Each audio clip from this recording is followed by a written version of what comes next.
Dios le bendiga a todos. Bienvenidos a Biblia Estudio TV, tu instituto bíblico virtual.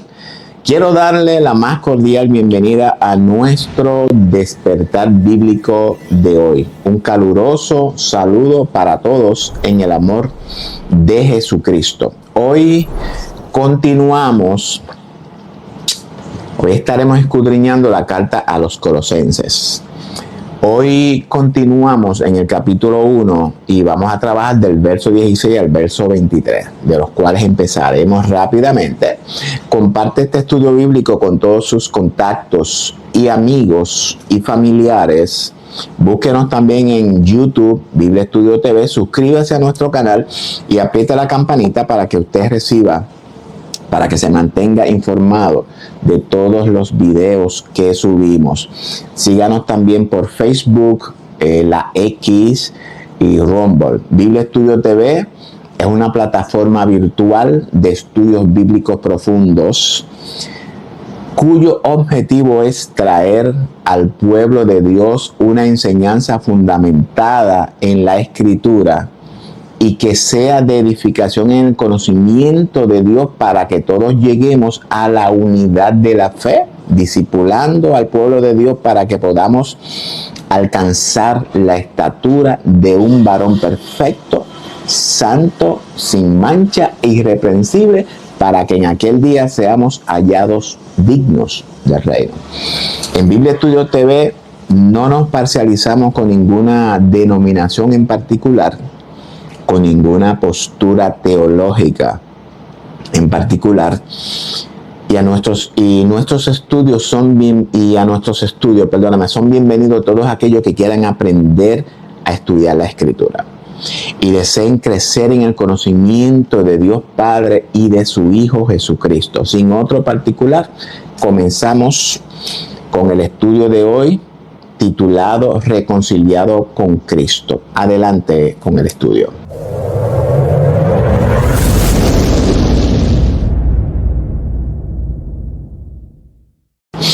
Bueno, vamos a empezar rapidito. Luego de Pablo habernos revelado la naturaleza de Jesús, revelándonos que Jesús fue el primero en el que el Padre se glorificó, y vimos en la carta a los Efesios que esa glorificación lo sentó a la diestra del poder de Dios. Es el mismo poder que actúa en nosotros los que creemos, amados. Lo puso sobre todo principado, potestad, poder y señorío, y lo dio por cabeza a nosotros, la iglesia. Y ahora Pablo nos continúa revelando otras verdades de ese Jesús, y lo hace ahora por medio de la carta a los Colosenses. Vamos al verso 16. Porque en él, en el Hijo, fueron creadas todas las cosas, las que hay en los cielos y las que hay en la tierra, visibles e invisibles, sean tronos, sean dominios, sean principados, sean potestades. Todo fue creado por medio de él y para él. Amén. Y es aquí donde la puerca retorció el rabo, como a veces me gusta decir. Ahora Pablo nos complica, diría yo, el escenario un poquito. Yo les dije que lo que Pablo revela en esta carta pues podría desafiar su fe. Dice Pablo que en el Hijo fueron creadas todas las cosas, las que hay en los cielos y las que hay en la tierra, visibles e invisibles, y dice que ya sean tronos, sean dominios, sean principados, sean potestades, todo fue creado por medio de él y para él. Y de este verso se desprenden unas cuantas preguntas. Preguntas las cuales no podemos pasar desapercibidas si es que queremos entender el mensaje de Pablo. Siempre les recuerdo que los mensajes de Pablo se complementan en todas sus cartas. ¿Qué significa esto? Significa que cuando Pablo en una carta habla de una enseñanza ya sea teológica o de comportamiento, muchas veces la información que él comparte no comprende la enseñanza en su totalidad. Y este texto es uno de esos que vamos a estudiar. Y vamos a discutirlo ahora, poquito a poquito. ¿De qué tipo de creación habla Pablo aquí? ¿Estará Pablo refiriéndose a una creación literal? ¿A qué cielos y a qué tierra se refiere Pablo? ¿A qué tronos, dominios, principados y potestades se refiere Pablo? Dice el proverbio, 8:23, eternamente tuve en el principado, desde el principio antes de la tierra. Entonces pregunto nuevamente, ¿a qué creación se refiere Pablo? Porque el proverbio 8:23 nos habla de quién, pues nos habla de la sabiduría y nos dice que ya tenía el principado desde antes de crear la tierra. Y para su conocimiento, el término usado por Juan 1:1, logos, fue traducido al español como verbo. Dicho significado correcto debió de haber sido, es la expresión de los pensamientos por medio del Espíritu. Esa es la traducción correcta. Este logos fue usado en sustitución de sabiduría o sofía, como se dice en griego. Entonces, ¿quién es esta sabiduría? Porque los versos 35 y 36 nos revela que el que la haya, hallará la vida. Y el que peca contra ella, defrauda su alma. Entonces, lo que el texto nos revela es que esa sabiduría es el mismo Padre, es el mismo Espíritu Santo. Ahora bien, para que esa sabiduría sea el Hijo, debe de encarnarse en una naturaleza humana celestial. Entonces, esta creación a la que Pablo se refiere es una creación espiritual, intangible, invisible. Hablamos de pensamientos, leyes, mandamientos, estatutos, preceptos. Y en la carta a los Efesios, Pablo nos revela a estos 4 poderes, los cuales aprendimos que se refieren pues a actitudes que se rebelan contra la autoridad divina.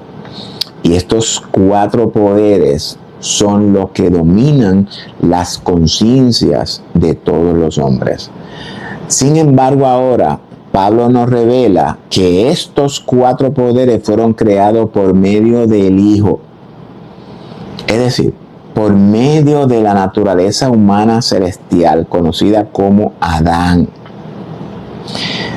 Recordemos que la carta a los Colosenses fue escrita primero que a los de los Efesios, en el mismo tiempo, pero fue primero. Por tanto, el orden de Pablo en revelar estas verdades pues armonizan.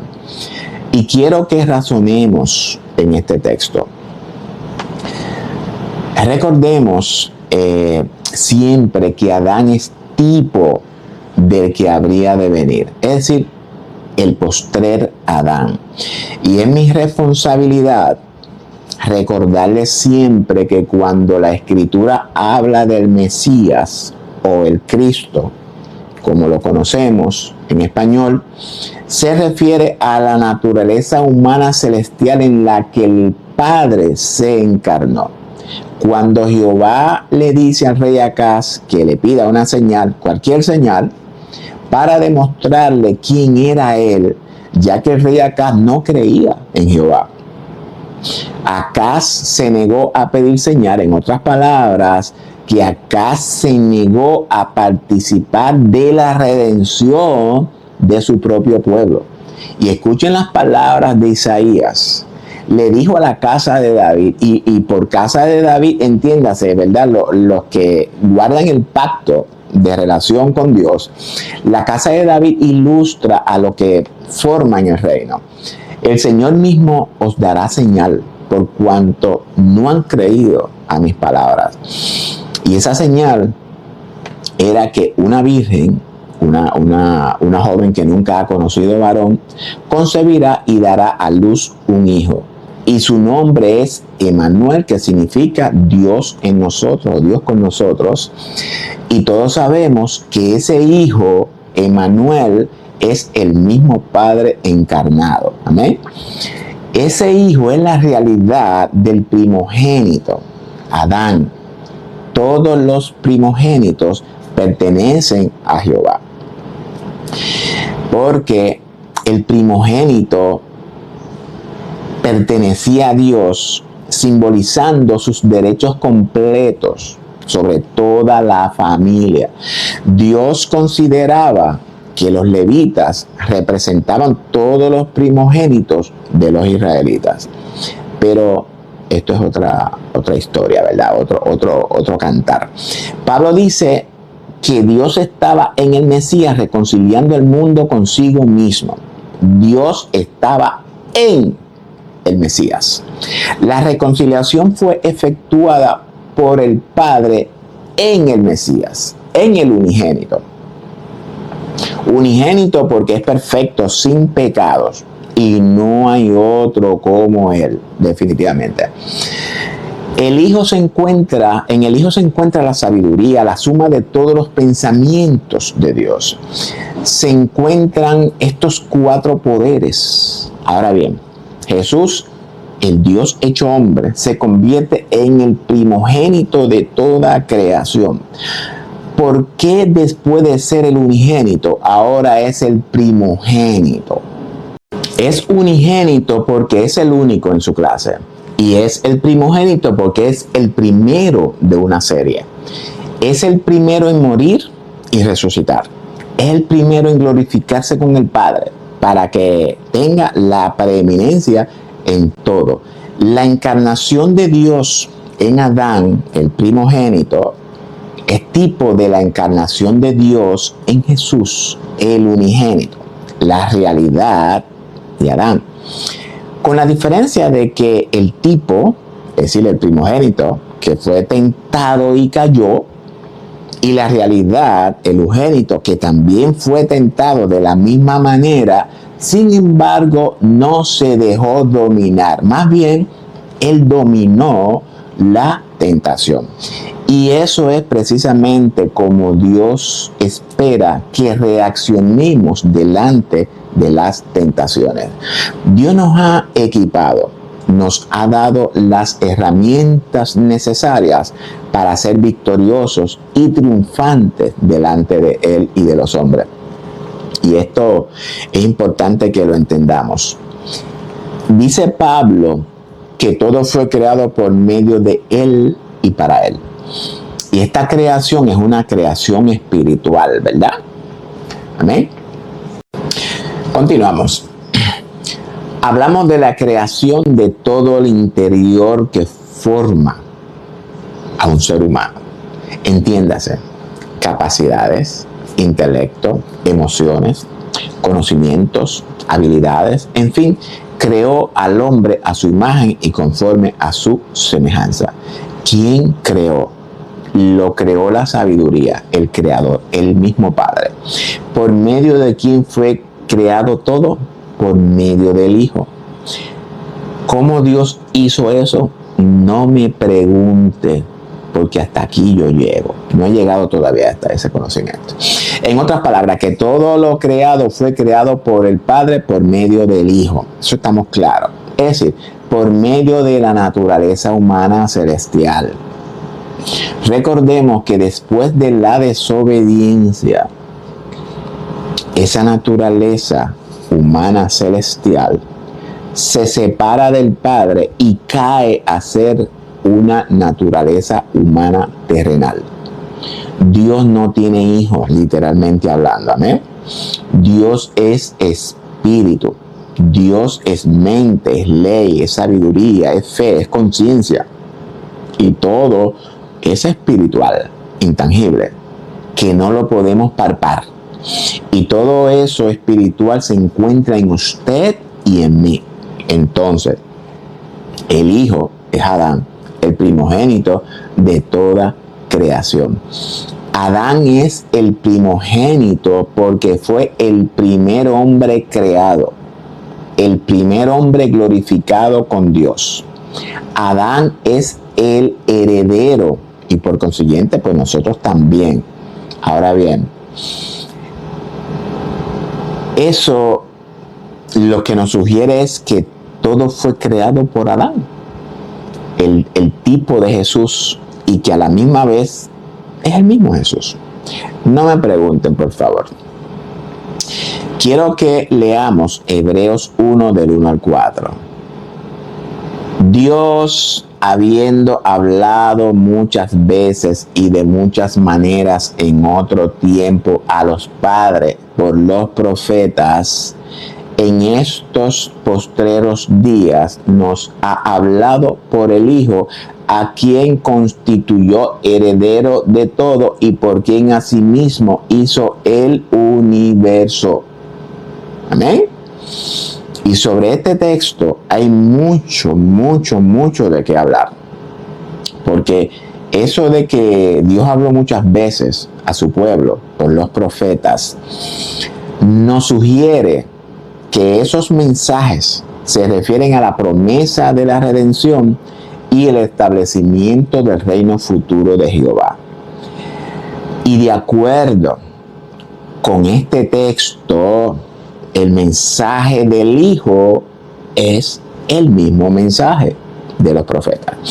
¿Cómo lo sabemos? Porque el mismo texto nos revela que en estos tiempos habla por medio del Hijo. Y el Hijo es constituido heredero de todo. ¿De qué todo? De todo lo que existe, visible e invisible. Heredero del mismo Dios. En otras palabras, que Dios ha delegado en el Hijo todo su poder, su autoridad y todo el juicio. Y esto es importante que lo entiendan, porque ya hemos aprendido que ese Hijo hemos venido a ser nosotros la iglesia redimida, los redimidos de entre los de la tierra, los que fuimos trasladados o sentados en los lugares celestiales con Cristo. Esto es importante que lo mantengan en mente. Si usted no entiende esto, usted se ha perdido todo. Y vamos a explicar algo en este texto, en particular, el término traducido como universo. La palabra griega usada en el texto es aion, y este término significa edad o periodo de tiempo. No significa universo o mundo como nosotros entendemos. Esto es una muy mala traducción. Amén. Esta edad se refiere a un periodo de tiempo. Jesús usa este mismo término, aion, en Mateo 12:32, referente a la blasfemia contra el Espíritu Santo, la cual no sería perdonada ni en este aion ni en el aion venidero. Es decir, ni en este tiempo ni en el venidero.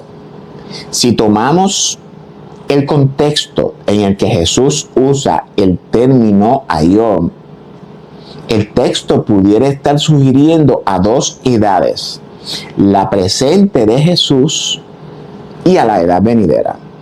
Y esas edades podrían estarse refiriendo a la edad de la iglesia como la conocemos, o como el mismo Jesús revela, el tiempo de los gentiles, que es el tiempo en el calendario de Dios en el cual ha abierto una puerta de salvación a nosotros los gentiles debido al endurecimiento en parte de Israel.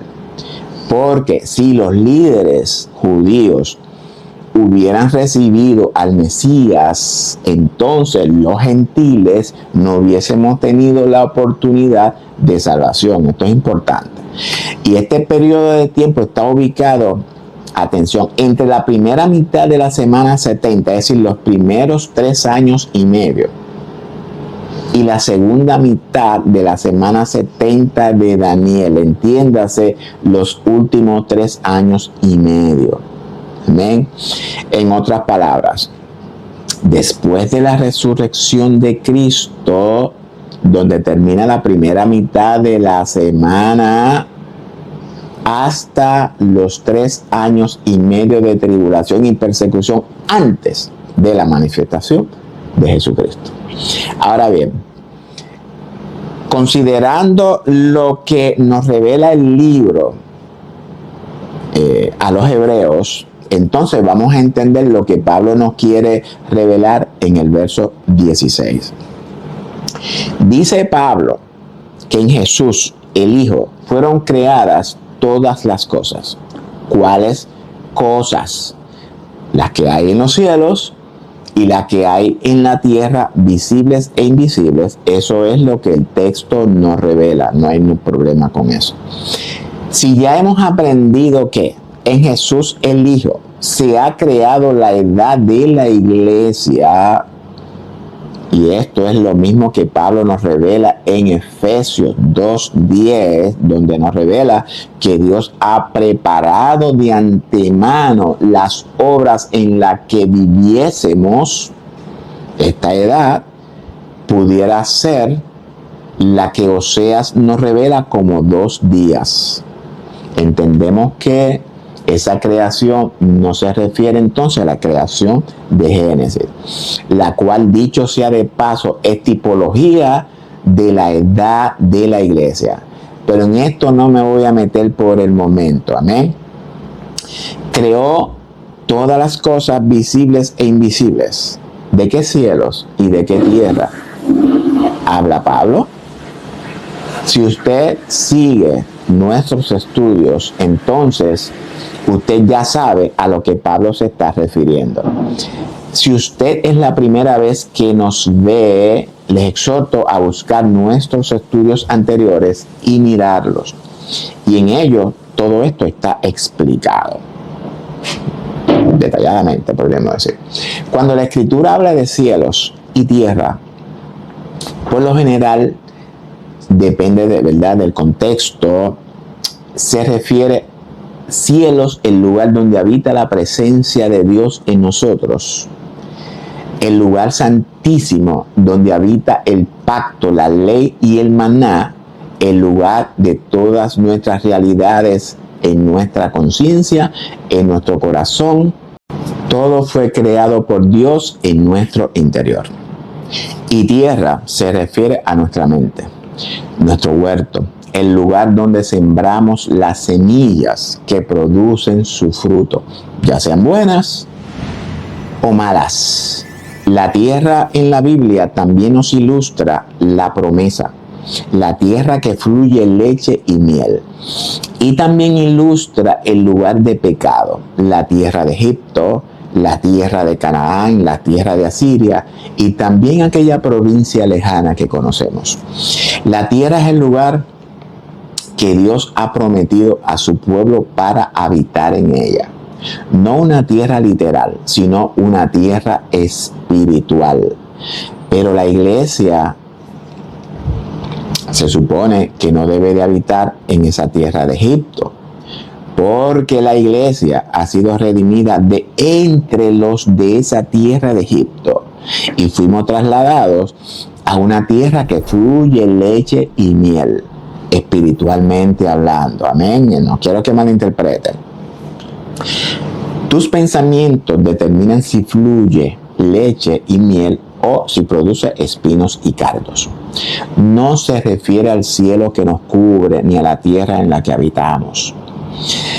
Y aunque sabemos que todas estas cosas visibles fueron creadas por Dios, que dicho sea de paso, son las expresiones externas de nuestro universo interno, para que vayamos, ¿verdad?, creciendo un poquito en el conocimiento de Dios.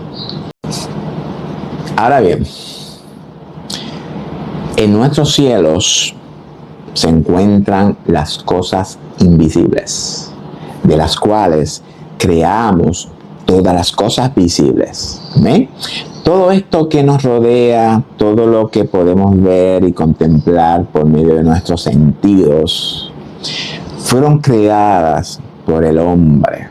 Primeramente, fueron creadas en lo invisible, en las mentes, y luego fueron hechas una realidad por medio del ser humano, por medio del hombre. En nuestras mentes se encuentran todas las bendiciones con las que Dios nos ha bendecido en los lugares celestiales. Las cosas invisibles es el almacén de recursos y provisiones de Dios para nosotros. Yo sé que todo esto es difícil de entender, pero si usted entiende esto que acabo de explicar, que todas las cosas visibles a nosotros fueron creadas en nuestras mentes primero, usamos las herramientas con las que Dios nos ha suplido y las traemos entonces a la realidad. Su celular y todo lo que usted posee estuvo gestionándose primeramente en la mente de un hombre, y luego ese hombre la trajo a la realidad por medio de las mismas herramientas que Dios puso en su inventario. Amén. Espero que esto esté claro. Les recuerdo que todo esto que Pablo enseña es en un contexto espiritual. Amén. Algo que ocurre en nuestro interior, en nuestro corazón, en nuestra mente, en nuestra conciencia. Mi recomendación es que vea este video cuantas veces sea necesario hasta que logre integrar esta enseñanza en su corazón. Por el momento es lo más sencillo que lo puedo explicar. Ahora bien, dice Pablo que entre todas esas cosas invisibles que el Hijo ha creado, se encuentran ya sean tronos, sean dominios, sean principados, sean potestades. Todo fue creado por medio de Él y para Él. Ahora bien, debemos de preguntarnos lo siguiente. Si Pablo en su carta a los Efesios nos revela que estos 4 mismos poderes fueron sometidos bajo la autoridad de Cristo para enseñorearse y dominarlos, ¿cómo es posible que Pablo ahora a los colosenses les revela que estos 4 poderes fueron creados por Cristo? ¿Qué nos sugiere el texto? Y en el contexto de este pasaje, trata la oración de Pablo a favor de esa congregación que dije, la cual dice que la grandeza del poder de Dios que habita en nosotros, en los que creemos, esa misma grandeza es la que operó en Cristo. Y quiero leer Efesios 20 al 23 nuevamente. La cual operó en Cristo la grandeza, verdad, de su poder, resucitándole de los muertos y sentándole a su diestra en los lugares celestiales, sobre todo principado y autoridad y poder y señorío, y sobre todo nombre que se nombra no solo en este siglo, sino también en el venidero. Y sometió todas las cosas bajo sus pies, y lo dio por cabeza sobre todas las cosas a la iglesia, la cual es su cuerpo, la plenitud de aquel que todo le llena en todo, que todo lo llena en todo. Es decir, que estos 4 poderes, principado, autoridad, poder y señorío, los cuales Pablo nos revela en la carta a los Efesios, sobre los cuales el Espíritu Santo, ese poder de Dios, puso a Cristo por cabeza y lo sometió todo bajo sus pies. Ahora Pablo nos revela que esos mismos 4 poderes fueron creados por Cristo, por medio de Cristo, y fueron creados para Él mismo. Entonces, ¿qué encontramos acá, hermanos? Si analizamos cuidadosamente los textos de Pablo, encontramos que en la carta a los Colosenses nos revela la creación del interior del hombre por Dios. Dentro de esta creación encontramos a estos 4 poderes que pudiésemos identificarlo como las 4 facultades intrínsecas de Dios para reinar sobre toda su creación. Esas 4 facultades fueron creadas en el hombre, el cual fue creado a la imagen de Dios y conforme a su semejanza. Esos nombres que menciona Pablo se refieren a todas las demás capacidades, pensamientos y actitudes en el ser humano. Ahora bien, ¿qué pasó con esos 4 poderes en el hombre? Lo que sucedió lo encontramos en el relato de Génesis 3. El hombre en su origen dominaba sobre estos 4 poderes. Los árboles, ojo con esto, los árboles en el huerto simbolizan los pensamientos, consejos, la sabiduría de Dios, y quiero explicar esto rápidamente sin profundidad. Esos árboles que narra la metáfora no se refiere a árboles como lo conocemos. Y cuando nosotros no analizamos el texto bíblico en su idioma original, nos perdemos de todo, amados. Nos estamos perdiendo de todo. ¿Cuál es la palabra usada en hebreo que es traducido como árbol? Es la palabra etz. Y este es el masculino de la palabra etzá. La A al final es la forma femenina. ¿Y qué es este etzá?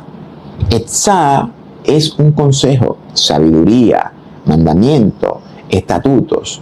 Los árboles en la narración son metáforas que ilustran a todo tipo de conocimiento, todo tipo de sabiduría, los cuales el hombre podría usar o comer, como dice el texto. Pero había un árbol particular, y ese árbol era el conocimiento del mal, que a la misma vez era el conocimiento del bien. No eran 2 árboles, era uno solo. Ese árbol era el conocimiento de la ley. El hombre que no conoce la ley vive sin ley. Pero cuando conoce la ley, el pecado toma vida y mata al hombre. Entonces, ese mandamiento que era para vida resultó para muerte del hombre, por cuanto el pecado tomó ocasión por el mandamiento, engañó al hombre y lo mata, espiritualmente hablando. Amén.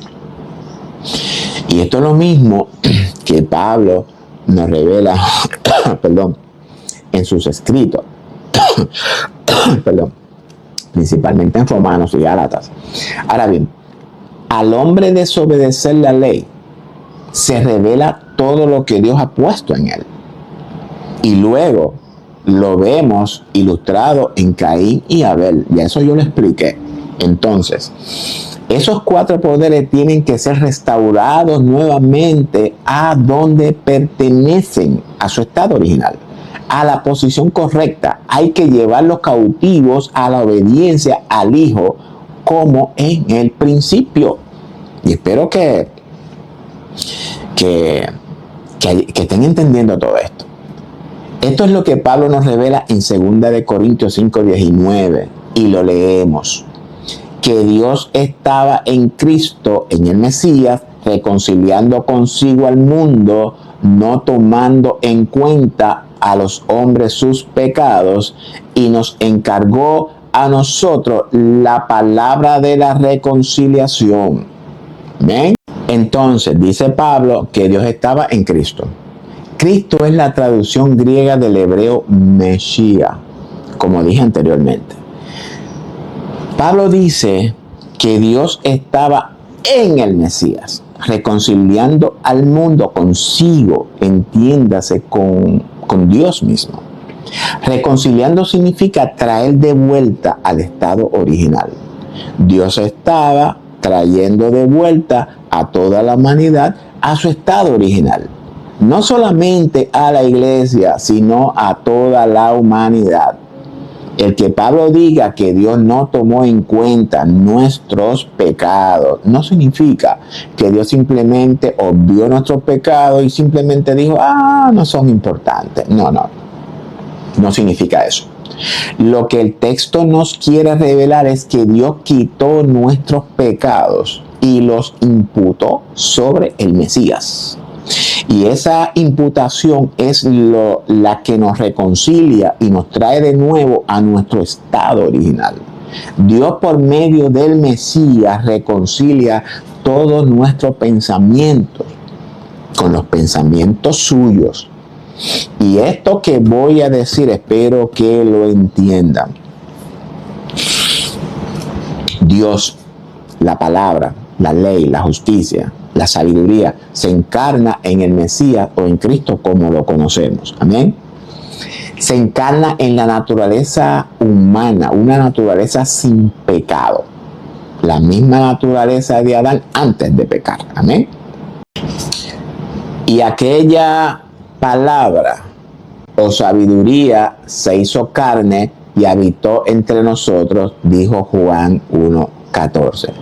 Por lo cual, entrando en el mundo, dice: sacrificio y ofrenda no quisiste, mas me preparaste cuerpo. Hebreos 10:5. Ok. ¿A quién se le preparó cuerpo?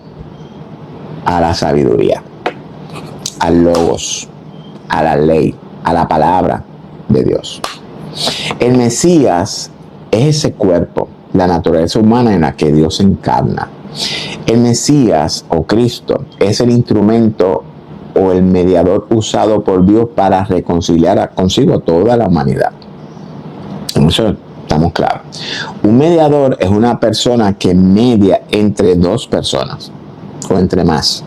En nuestro caso, entre nuestro padre y nosotros sus hijos. Es la función del mediador. Sin embargo, ese mediador en el cual Dios se encarna fue engendrado con una naturaleza humana perfecta. Ahora bien, y presten atención,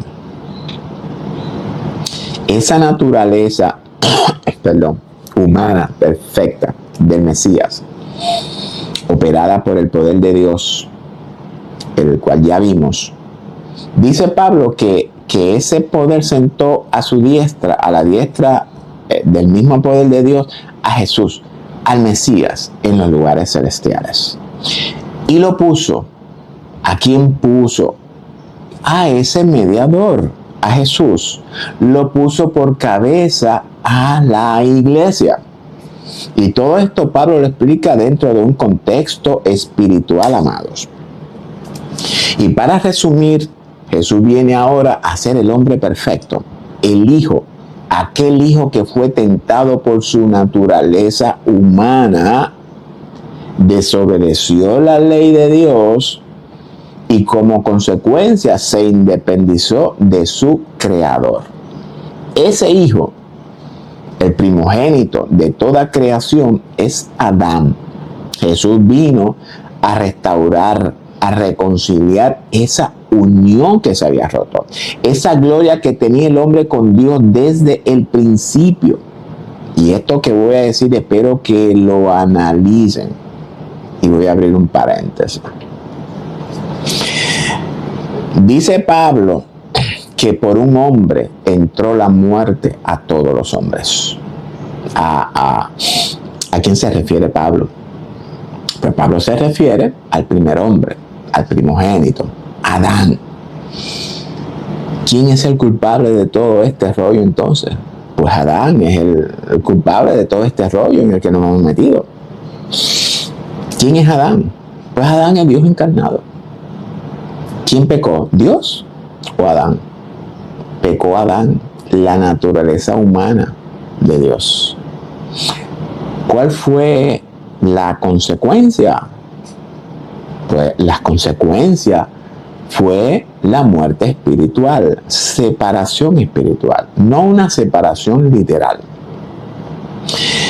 ¿Cuál fue la orden dada por el Padre a Adán, al Hijo, al primogénito? El día que comiera del árbol en medio del huerto, ciertamente ese día morirás. Comer en la Escritura, como dije anteriormente, es una figura que nos ilustra cargar pecado o poner en práctica el pecado. En este contexto, pues ilustra practicar el pecado. ¿Murió Adán? No murió literalmente, pero sí murió espiritualmente. Hubo una muerte espiritual instantánea y su mente se dividió. Sus pensamientos rebeldes se separan de los pensamientos santos, justos y perfectos de Dios. Esos cuatro poderes se han rebelado contra su propio creador. Ahora bien, ese día en el que Adán, tipo del Mesías, comió del árbol, lo vamos a encontrar ilustrado la noche cuando Jesús tomó la copa en el Getsemaní. En esa copa estaban todas nuestras iniquidades, desobediencia, rebeldía, abominaciones, idolatría, fornicaciones y todas nuestras culpas. Esa noche Dios imputó en Cristo, que es nuestro propiciatorio, todos los pecados de toda la humanidad y su culpa. Dios transfirió a Cristo, al hombre perfecto, sin pecado, y por causa de nosotros fue hecho pecado, y a la misma vez Dios imputó la justicia y la fe de Cristo a nosotros. Esa noche surge una transferencia. Al Cristo salir del Getsemaní ya no era el hombre perfecto, porque todos nuestros pecados estaban en él. Y nosotros, que éramos los culpables, los pecadores, se nos imputó la justicia y la fe del Mesías. Tan sencillo como eso. Y desde ese mismo instante nos convertimos en Cristo, el hombre perfecto. Eso se llama sustitución. Por tanto, al Cristo convertirse en un pecador por causa de nosotros, el Padre se ve obligado a separarse del Hijo. Es la misma separación que encontramos en Génesis 3, amados. Ahora, el Padre no está viendo al Hijo perfecto, sino que ahora está viendo a la humanidad pecadora en él, a usted y a mí.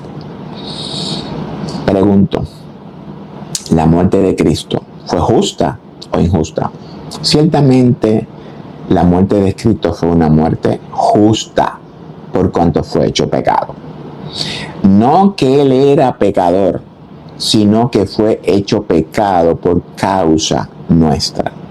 Cristo entregó su vida justamente, sin protesta, por cuanto él fue hecho pecado por nosotros. Es decir, que la muerte de Cristo fue una muerte justa, una muerte sustitutiva, una muerte salvadora. Porque si no hubiese sido una muerte justa, el Padre no se hubiera agradado de esa muerte. Y al no agradarle, pues no lo hubiese resucitado. Es por eso que la justicia de Cristo fue imputada a usted y a mí. Entonces, y con esto cierro este paréntesis. ¿Quién fue a la cruz? Usted dirá, Cristo fue a la cruz. Cristo fue a la cruz literalmente. Pero espiritualmente a la cruz fuimos nosotros y fuimos sepultados juntamente con él. Pablo dice que con Cristo él está juntamente crucificado. Está, no estuvo, está. Y al sepultarnos con Cristo, entramos entonces en el reposo de Dios. Nosotros estamos reposando en la tumba con Cristo espiritualmente. Y algo que voy a añadir, y esto no lo había compartido con ustedes. En Génesis 1:1 dice que Elohim creó los cielos y la tierra. Y en el verso 2 dice, pero la tierra estaba desordenada y vacía. Y quiero que presten mucha atención a lo que sigue. A partir del verso 2 hasta el capítulo 2, estos dos capítulos que narra la creación esa metáfora nos ilustra la recreación del nuevo hombre. El Adán perfecto en el cual estamos nosotros, y esa recreación fue en Cristo Jesús. Ahora bien, espero que lo hayan entendido. En el capítulo 3 de Génesis, hasta el diluvio, nos revela lo que aconteció entre el verso 1 y el verso 2 de Génesis 1. Y la nueva recreación después del diluvio nos narra detalladamente lo acontecido entre el verso 3 hasta el diluvio. Y entiéndase, desde Noé hasta la segunda venida de Cristo, a juzgar a toda la humanidad conforme a sus obras, para terminar la prevaricación, poner fin al pecado y expiar la iniquidad, y para traer justicia perdurable y sellar la visión y la profecía y ungir al santo de los santos, según nos revela Daniel 9. Y espero que haberlo explicado, ¿verdad?, de una manera que lo puedan entender.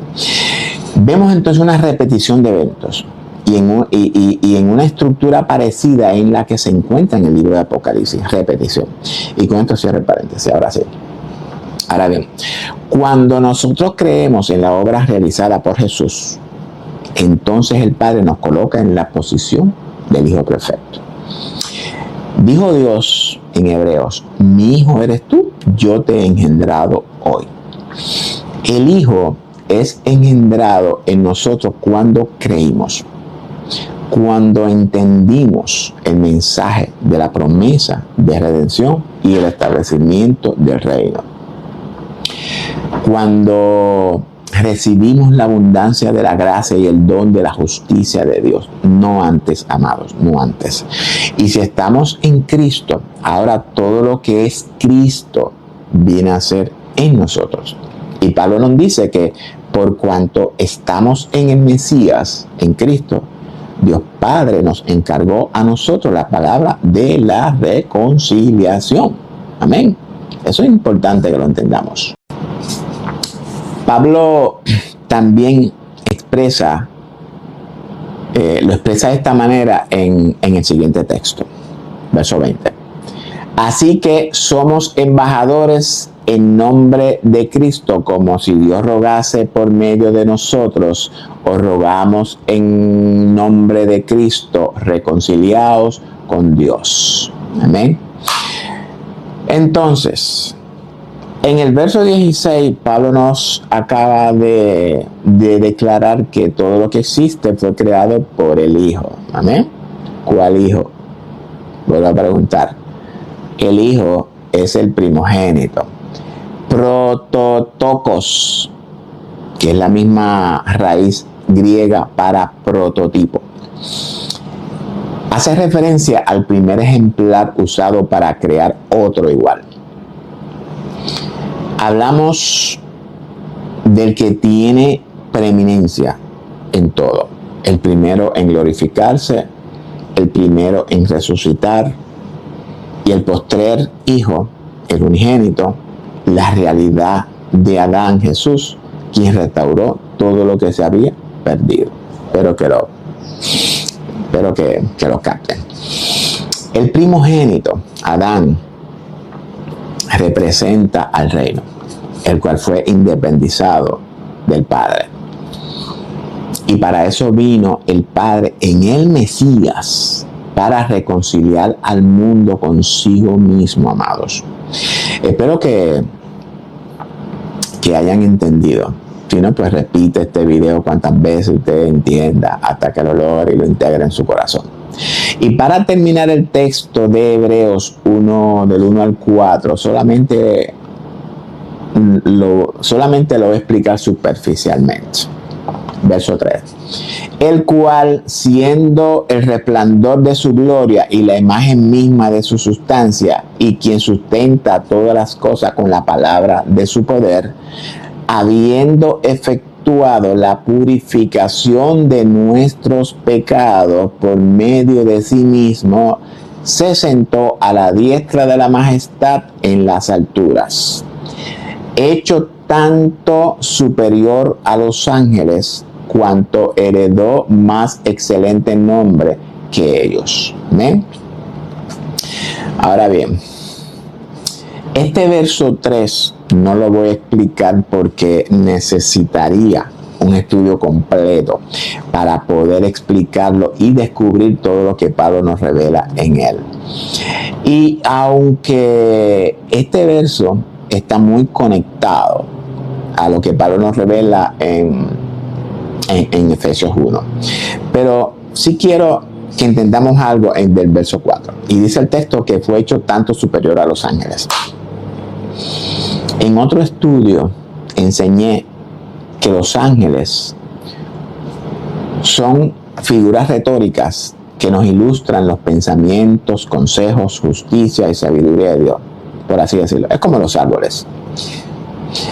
Pero a Jesús, dice el texto, que lo hizo superior, es decir, que al ser el unigénito, en otras palabras, la suma total de toda la verdad de Dios, de todos sus pensamientos, consejos y sabiduría, heredó más excelente nombre.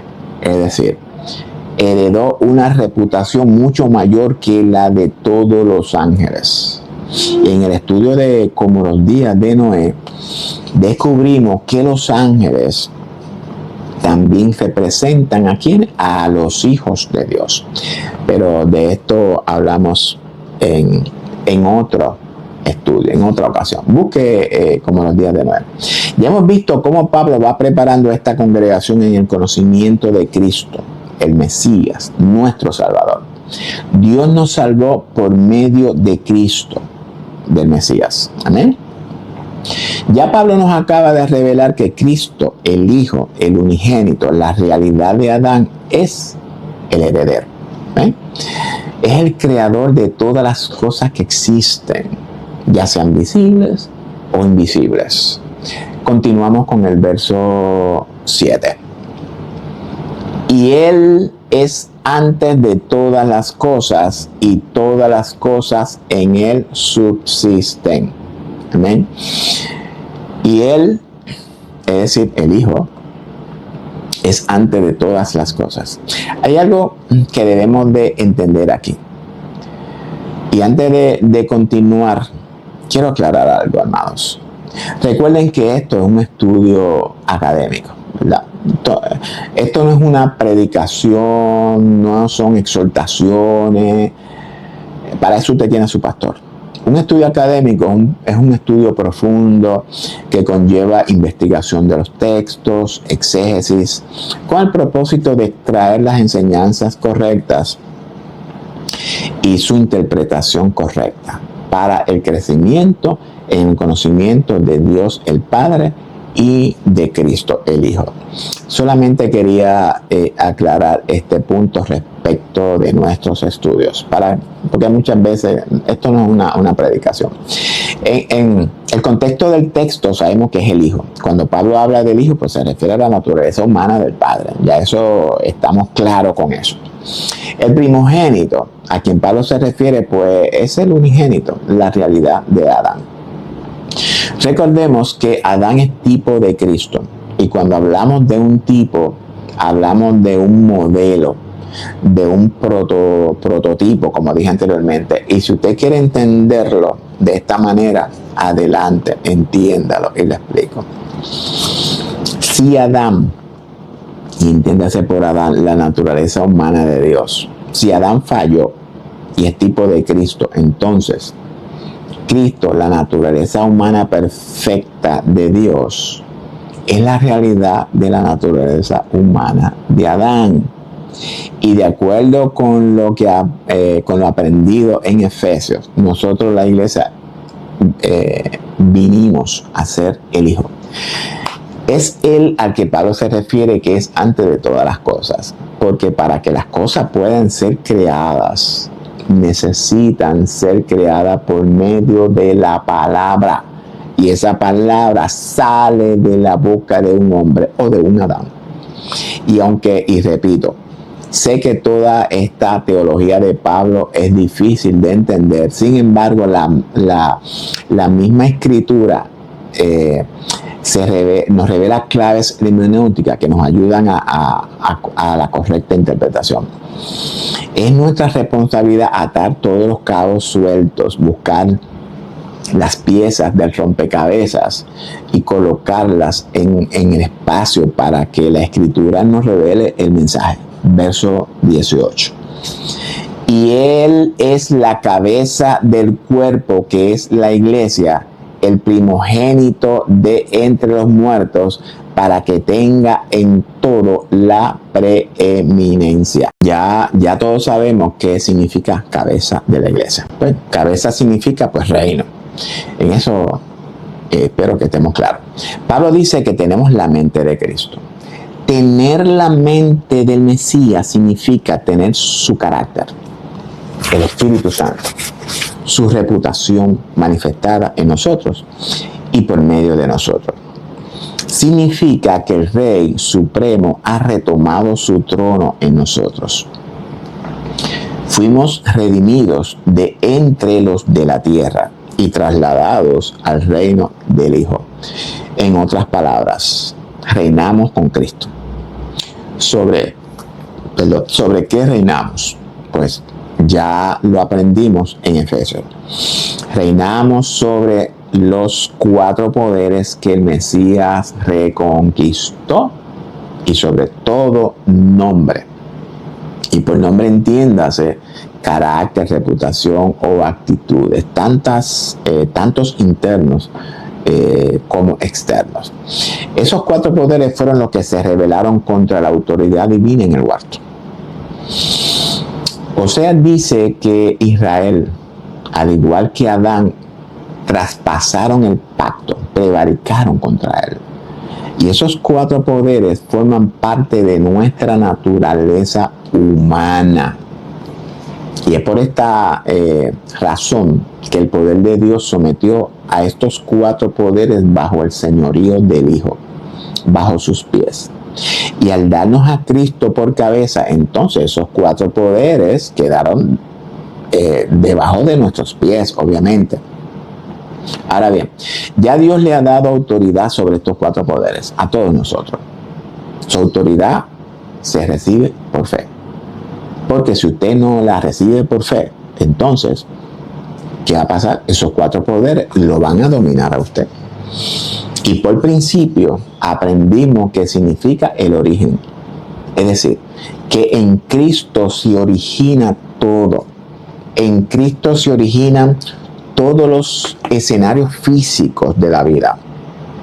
Todas las obras que Dios preparó para que viviésemos en ellas. Todas nuestras decisiones y acciones dentro de la esfera de Cristo. Dios nos ha puesto límites para que no abandonemos nuestra morada, la tierra prometida que fluye leche y miel donde se supone que vivimos, para que no vengamos a ser como los ángeles que no guardaron su dignidad y abandonaron su morada. Porque estos ángeles actúan fuera de nuestra morada celestial, fuera de nuestra tierra, fuera de nuestro territorio espiritual. Pero usted decide si le da entrada o no le da entrada. Amén. Verso 19. Por cuanto agradó al Padre que en él habitase toda plenitud. Amén. Y en otras palabras, que en Cristo habita toda plenitud de la deidad. Y si ya aprendimos que nosotros llegamos a ser el Hijo, de acuerdo con lo que Pablo nos revela, nos enseña en Efesios, entonces debemos de entender que nosotros también habita toda la deidad. Porque si en Cristo habita toda la deidad, y Pedro nos dice que todas las cosas que pertenecen a la vida y a la piedad nos han sido dadas por medio del conocimiento de Cristo, y llegamos a ser participantes de la naturaleza divina, es decir, de la plenitud de Cristo, entonces en nosotros habita toda plenitud. Amén. Verso 20. Y por medio de él reconciliar consigo todas las cosas, así las que están en la tierra como las que están en los cielos, haciendo la paz mediante la sangre de su cruz. Y esto, vamos a analizar esto. Es decir, por medio del Hijo, el Padre ha reconciliado todas las cosas. Amén. Y todas las cosas hacen referencia pues a todos los pensamientos o los ángeles que abandonaron pues su morada, como ya vamos entendiendo. Todos ellos fueron ya reconciliados por medio del Hijo, por medio de la sangre derramada en la cruz con su Creador. Sin embargo, eso no significa que ya fueron perdonados, porque la misma Escritura revela que hay un castigo para ellos, como consecuencia pues de sus rebeldías. Ese castigo es para los ángeles incorpóreos, esos denominados demonios o Nefilim, esos ángeles caídos que actuaron contra Adán, y también para los ángeles corpóreos, es decir, para nosotros los seres humanos, también hay un castigo por rebeldía. Y nosotros los seres humanos somos la consecuencia de la desobediencia de Adán. Este cuerpo pecaminoso es la consecuencia de la rebeldía de Adán. Es por esta razón que más adelante Pablo nos dice que nuestra reconciliación fue por medio del cuerpo de carne. Claro está, para los que no se han acogido a la abundancia de la gracia y al don de la justicia de Dios. Verso 21. Y a vosotros también, que erais en otro tiempo extraños y enemigos en vuestra mente, haciendo malas obras, ahora os ha reconciliado. Y en este verso Pablo confirma por lo que dije. Dice Pablo que nosotros éramos en otro tiempo extraños y enemigos en nuestra mente. Y Pablo aquí pero lo que dice es que él y los judíos también eran iguales que nosotros. Pablo aquí habla de actitudes mentales, actitudes rebeldes contra nuestro Creador. Esto no es invento mío, amado. Es la misma Escritura que lo revela. ¿Qué dice Pablo? Dice haciendo malas obras. Y esas malas obras son el resultado de nuestros malos pensamientos.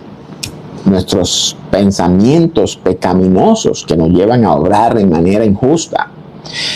Antes estábamos dominados por esos poderes del maligno, por esos demonios, por esos nefilim. Pero Pablo ahora nos dice que Él nos ha reconciliado. En otras palabras, que por medio del Hijo nuestros pensamientos, nuestra forma de pensar fue reconciliada con la forma de pensar de nuestro Creador. Nuestros pensamientos fueron elevados a los pensamientos de Dios. Y Dios le dijo a su pueblo que sus pensamientos eran mucho más altos que los pensamientos de ellos. Pero ahora nuestros pensamientos han sido reconciliados con los de Dios. Por tanto, nuestros pensamientos fueron trasladados del reino de tinieblas al reino de su Hijo. ¿Cómo fuimos reconciliados? Verso 22. En su cuerpo de carne, por medio de la muerte, para presentaros santos y sin mancha e irreprensibles delante de Él. La pregunta que debemos de hacernos es la siguiente: ¿por qué en su cuerpo de carne? ¿Qué relación guarda el cuerpo de carne con nuestros pensamientos? En estudios anteriores he dicho, voy a repetirlo, que el primer hombre, Adán, tenía un cuerpo, que pudiésemos decir un cuerpo celestial, como ya creo que lo dije. Un cuerpo en el cual Dios se glorificó, donde la presencia del Creador habitaba en armonía con la de su criatura. un cuerpo perfecto, donde la presencia de Dios se manifestaba en él y por medio de él. Era un cuerpo de carne y hueso, pero sin pecado. Cuando el hombre come, y por comer, entiéndase, practica la desobediencia, su cuerpo pierde esa naturaleza celestial y adquiere una naturaleza terrenal. Yo no me acuerdo si lo dije o no, pero por esto es por lo que el texto revela que sus ojos fueron abiertos y descubrieron que estaba desnudo. Ahora bien, el Mesías, Cristo, tenía ese mismo cuerpo celestial, un cuerpo que no había experimentado el pecado. Sin embargo, ya vimos que el Padre puso en Cristo, en ese cuerpo perfecto, todos los pecados de la humanidad. Cristo, luego del Getsemaní, ha venido a convertirse en Adán. En Adán se origina todo y en Adán tiene que terminar todo. Dice Pablo que nuestra reconciliación fue por medio de la muerte de ese cuerpo de carne. Ese cuerpo de carne cargó con todos los pecados y culpas de toda la humanidad. ¿Estamos claros? ¿Para qué lo hizo? Pablo nos revela la razón. Para presentarnos santos y sin mancha e irreprensibles delante de Él. ¿Qué significa todo esto? Pablo aquí nos revela 3 cualidades, las cuales deben de ser una realidad en nuestra vida. Pablo habla de ser santos. Ser santos significa que Dios nos ha sacado del mundo, nos ha trasladado al reino nos ha trasladado del reino de las tinieblas al reino de su Hijo amado. Significa que fuimos sentados por el poder de Dios en los lugares celestiales con Cristo.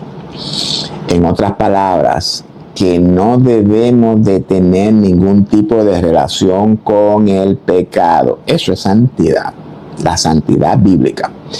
Y sin mancha significa que no podemos bajo ninguna circunstancia, hermanos, contaminarnos, ensuciar nuestra vestidura de santidad. Es decir, que nuestras obras no sean iguales que las del mundo. No podemos sentarnos a la mesa a comer la comida de Babilonia ni a beber el vino de Babilonia, porque nos vamos a embarrar. E irreprensible significa que nuestra vida moral, social, laboral, debe ser en perfección, sin tener algo en que los demás puedan hablar o criticar. Significa honrar la reputación de nuestro Padre Celestial en nosotros y por medio de nosotros. ¿Significa eso que no podemos fallar? No, no significa que no podemos fallar. Significa que el fallar sea la excepción en nuestra vida. ¿Delante de quién debemos entonces de presentarnos? Pues delante de nuestro Creador en aquel día. Porque si eso no es una realidad en nuestra vida, no vamos a ser encontrados dignos del reino de Dios. Pero para que todo eso sea una realidad en su vida y en la mía, repito, debe de recibirse por fe. ¿Por qué digo esto? Pablo ahora lo confirma. Vamos al verso 23. Si en verdad permanecéis fundados y firmes en la fe. Y voy a traducir este texto del griego. Si realmente persevera en ese objetivo con un fundamento firme, inmovible, que es el resultado de la fe. Esa fe imputada juntamente con la justicia del Hijo por Dios a nosotros, su pueblo. Porque sin esa fe no podremos agradar a nuestro Creador. Y la fe es una actitud mental. La fe es el resultado de la reconciliación de nuestros pensamientos con los de Dios. Esa reconciliación produce en nosotros la fe del Hijo. Y sin moveros de la esperanza del Evangelio que habéis oído. Y voy a hacer una corrección en este texto. Perdóname los escritores o los traductores. La palabra traducida al español del griego es evangelio. Evangelio significa buenas noticias. Si mi hijo viene y me dice, papi, tengo un evangelio, tengo una buena noticia, recibí un aumento salarial, pues esa es una buena noticia. Sin embargo, la escritura nunca anunció ni profetizó una buena noticia dentro del contexto como lo conocemos de la palabra evangelio griega. ¿Cuál fue el anuncio de Dios por boca de todos los escritores bíblicos, los profetas?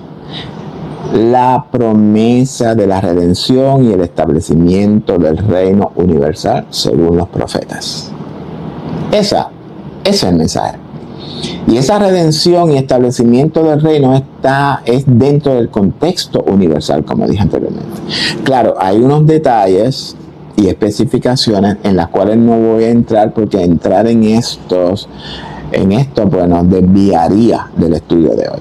Entonces, ¿cuál fue la palabra usada por Pablo y los apóstoles en su idioma natal? Masoret. Claro, esta palabra es desconocida para muchos. ¿Cuál es el problema? Que cuando usamos la palabra evangelio dentro del contexto griego, buenas noticias, perdón, se pierde la esencia de lo que la palabra Masoret desea comunicarnos. Siempre les exhorto, les aconsejo a estudiar la escritura en su idioma original, en la que fue escrita. Analizar el mensaje, la enseñanza o la profecía, lo que sea, dentro del contexto histórico, social, político de la época en la que se escribe. Extraemos el mensaje y lo contextualizamos a nuestro tiempo sin que pierda la esencia del mensaje original. Ya esto lo he dicho muchas veces. Y sin moveros de la esperanza del evangelio que habéis oído. Es decir, y como ya vimos que Pablo nos dijo, permaneciendo firmes y sin movernos. Sin movernos significa estar moralmente fijos, con un propósito en nuestras mentes, bien posicionado. Sin movernos de la esperanza. ¿De cuál esperanza?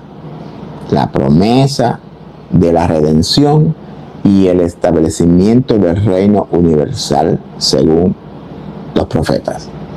Cuando nosotros entendemos evangelio dentro del contexto judío, nuestras perspectivas cambian, porque ahora podemos entender con más claridad lo que significa evangelio. Amén. ¿Por qué debemos de entenderlo dentro del contexto judío?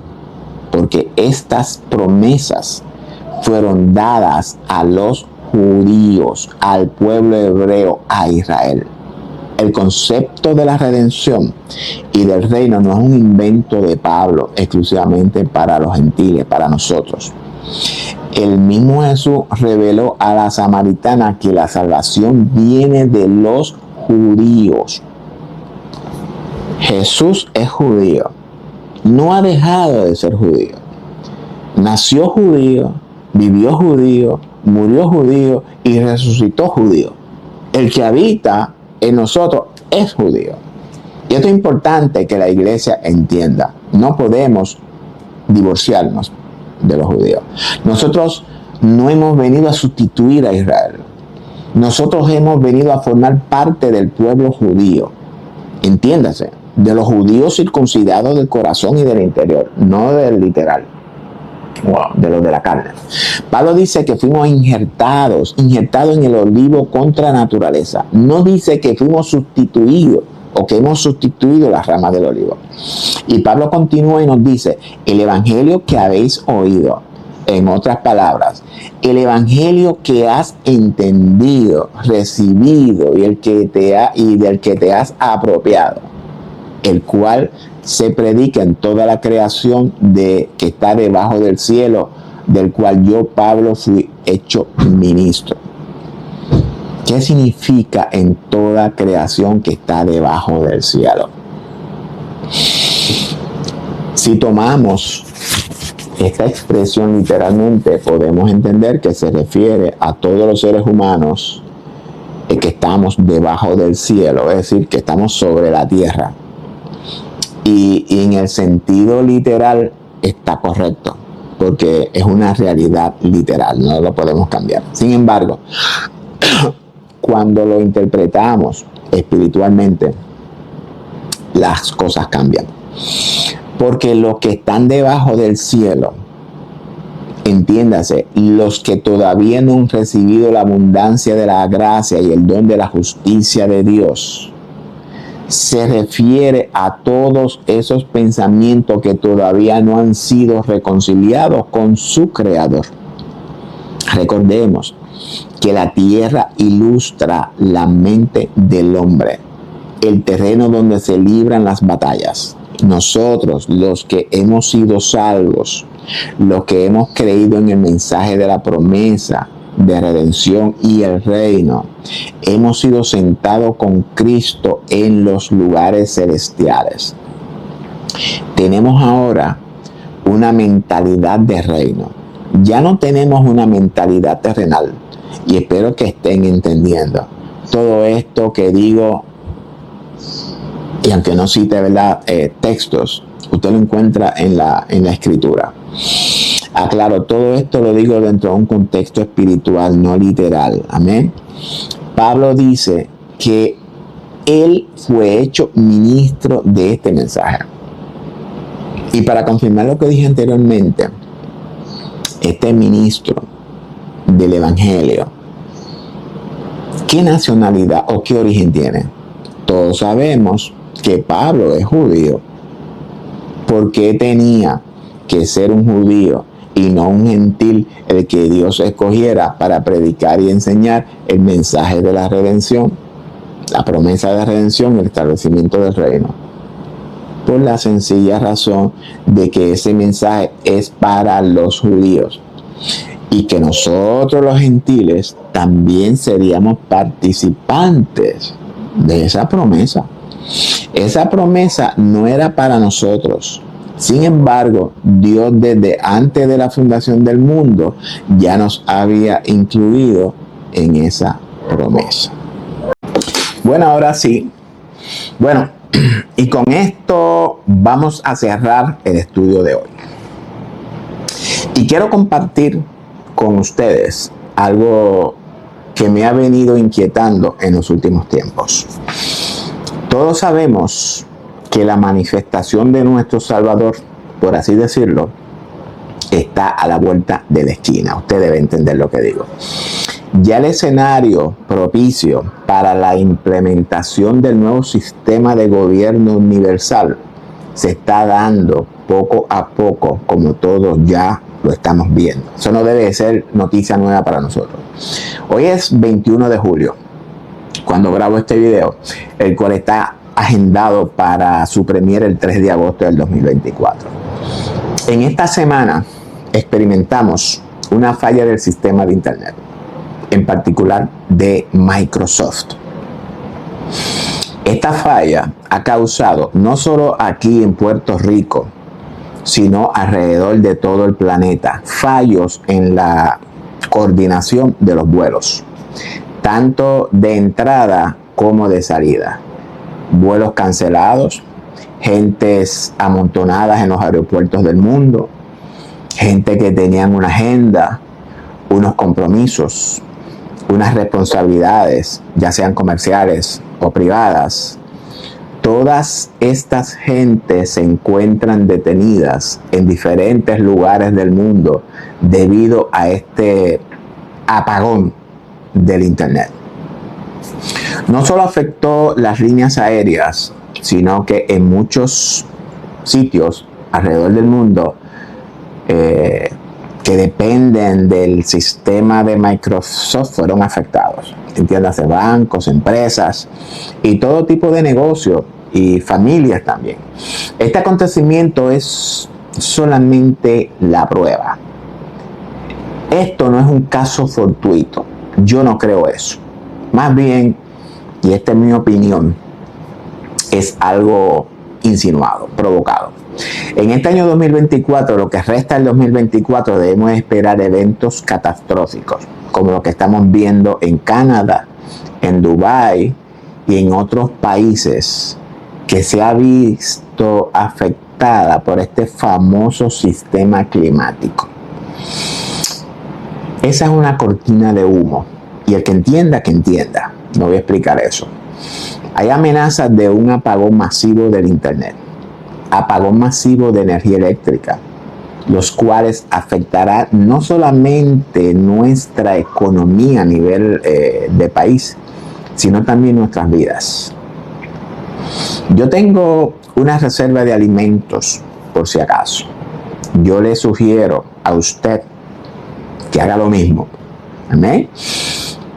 Tener una reserva de efectivo es muy buena idea. Muy buena idea. Sugiero que la haga. El estado profundo, el que gobierna desde la oscuridad, esos nefilín que han dominado las conciencias de la humanidad por siglos y siglos, están poco a poco logrando su propósito diabólico. Y aquí lo que me inquieta. Me inquieta mucho ver que la iglesia de Cristo está muy reposada. Veo a la iglesia muy descuidada en el contexto de la salvación. Ya no se predica la santidad, el arrepentimiento. No se predica el nuevo nacimiento, y mucho menos el mensaje de la promesa de redención y el establecimiento del reino de Jesucristo para venir a juzgar a todos conforme a nuestras obras. Esos temas son considerados tabú en nuestras congregaciones, en algunas de ellas, ¿verdad? No en todas, y eso me inquieta. Veo también en la iglesia una falta de educación bíblica, de enseñanzas bíblicas, de estudios exegéticos y expositivos. Sin embargo, veo muchas predicaciones cargadas de emocionalismos, predicaciones vanas, carentes del mensaje profético, carentes de discipulado, pero sí llenos de historias y cuentos y experiencias personales que no le interesa a nadie. Nuestros jóvenes están desertando de nuestras congregaciones por falta de fundamentos bíblicos. Jóvenes que aman al Señor y quieren conocerlo, tener una relación íntima con Él. Pero no hay recursos en nuestras congregaciones para ayudarlos a comprender el mensaje de salvación de Dios. ¿Sabe usted por qué, amados? Porque ni siquiera nuestros líderes están capacitados ni facultados para enseñar la verdad revelada en la Escritura. Sorry. Los pastores, no todos, pero en el sentido general, y esto lo digo porque yo visito iglesias y puedo ver la falta de conocimiento que hay en muchas congregaciones. Muchos de nuestros pastores solamente cumplen con ir los domingos, predican un mensaje flojo, entretenido y lleno de emociones, y cuando termina, ahí termina todo. Esa es su responsabilidad. ¿Sabe usted por qué ya el mundo no le llama la atención el Evangelio? Porque nosotros mismos estamos blasfemando el nombre de Dios, el carácter de Dios. No estamos honrando la reputación de Dios en nosotros, ni por medio de nosotros. El mundo sabe cómo debemos de comportarnos. Ellos saben. Pero la iglesia todavía no sabe cómo debe de ser nuestro comportamiento. Y es algo que inquieta. El mundo observa nuestro comportamiento, amados. El que usted no use maquillaje vestido largo o use vestido largo y use un moño. Y si usted es un varón y use corbata, manga larga y ande con una Biblia debajo del brazo, no es señal de que usted es un creyente, un discípulo de Cristo. Perdóneme, pero eso no es una señal. Esas cosas no son señales de que usted ha nacido de nuevo. No es señal de que usted fue sentado con Cristo en los lugares celestiales. No es señal de que usted fue trasladado del reino de tinieblas al reino de luz. No lo es. ¿Sabe usted cuál es la señal? El fruto del Espíritu en su vida es la señal. Vivir conforme al Espíritu. Esa es la señal. Y para cerrar este estudio de hoy, hay algo que aún me inquieta más. Es la vanidad que se ha apoderado de la iglesia. Ya la iglesia no se distingue del mundo. Ya no hay diferencia. La iglesia ha dado la espalda a su creador y se ha ido detrás de otros dioses. Viven haciendo imágenes delante de Dios. El sistema babilónico ha diseñado este grandioso menú cargado de fornicación, adulterio, idolatría, tradicionalismo, vanidad, orgullo, homosexualismo, libertinaje, modas, entretenimientos y un gran listado de abominaciones, el cual está disponible a la vista de todos, inclusive a la vista del pueblo de Dios, porque ese no se queda atrás.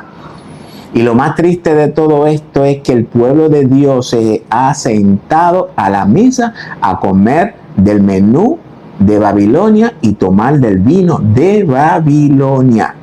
Desafortunadamente, y me perdonan, pero nos hemos convertido en cerdos, que por más que nos limpien, volvemos nuevamente al lodo.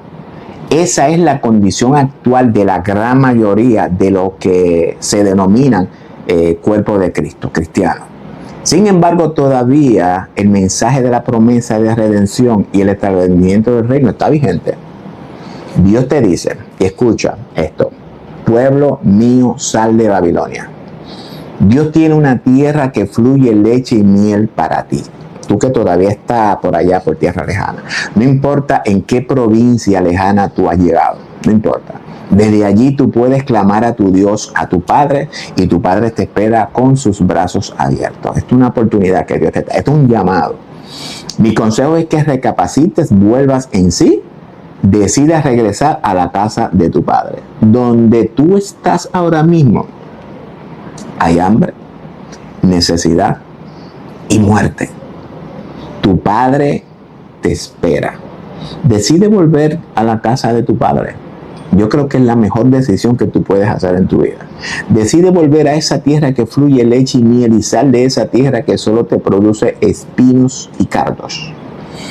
Mira, hay un vestido nuevo esperando por ti, unas sandalias nuevas y un anillo que representa la autoridad de tu Padre depositada en ti. Ven a tu casa, haz sacrificio de júbilo y gózate junto con tu Padre.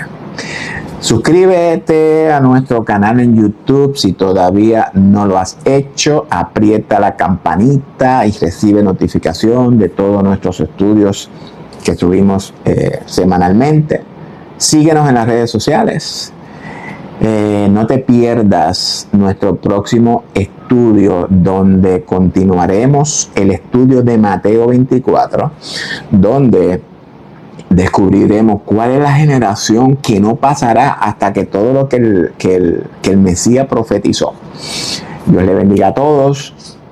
Gracias por su patrocinio. Gracias por ser parte de esta gran familia de Biblia Estudio TV, que cada día crece más y más. Así que será hasta la próxima, si así el Señor lo permite. Los amo en el amor de Jesucristo. Bye.